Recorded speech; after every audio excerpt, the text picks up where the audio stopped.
இதெல்லாம் உச்சத்தனமான அயுகத்தனங்க. உச்சத்துல போயிடுச்சு அயுகத்தனம். இல்ல அண்ணாமலை சேட்டுக்குட்டி கரெக்டா தான் சொல்லிட்டு இருந்தேன். மக்கள் தான் பாவம் அந்த ஆடை வந்து படாத பாடுபடுத்துறீங்க. ஆட்டுக்குட்டி சொல்லிட்டு ஆடை விடுங்க. பக்கா சேட்டுக்குட்டி. இபிஎஸ் தற்கூரி சொன்னாலு இபிஎஸ் தற்கூரி என்ன ஆனாலும் இதெல்லாம் இல்ல.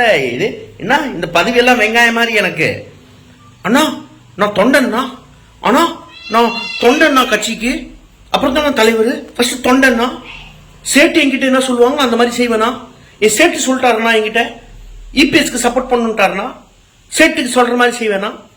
சேட்டு சேட்டு சேட்டு சேட்ஜி சேட்ஜி கேவலமா இல்ல அண்ணாமலை, கேவலமா இல்லை இது உனக்கு? நான் ஒரு சேட்டுக்கு இப்படி அடிமையாவீங்க.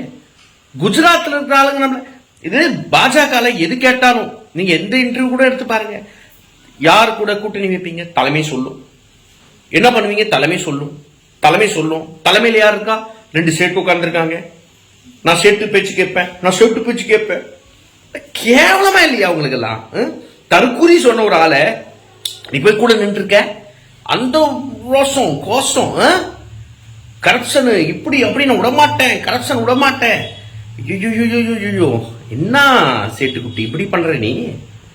சே சே சே சே துப்ப கூட வேஸ்ட் பண்ணக்கூடாது. நல்லா கருமம். உங்களுக்கு எவ்வளோ ஒரு இது இருந்தா, மனசுக்குள்ள எந்த ஒரு தைரியம் இருந்தா இந்த அளவுக்கு உங்களால பேச முடியும். ஆனா அப்ப நம்ம சொல்லலாமா தோழர், ரொம்ப கிரிஞ்சா பேசிருக்கீங்க, சும்மா உடான் சுட்டிருக்கீங்க, நல்ல டயலாக் ப்ரிப்பேர் பண்ணிருக்கப்பா, அடிக்கடி இந்த டயலாக் மறந்துருச்சுன்னு சொல்லி ஸ்கிரிப்ட் பேப்பரை பாத்தியா அப்படின்ற மாதிரி நாங்க கேட்கலாமா? இதுல அவரு வேற ஃபர்ஸ்ட் அங்கிள்னு சொல்லிட்டாரு, ஃபைனல் டச்ல தாய் மாமாவா எங்க சார் போனாரு? இத்தனை நாள் 50 வருஷமா அந்த தாய் மாமா எங்க போனாரு? ஒரு தாய் மாமான்னு என்ன பண்ணணும்?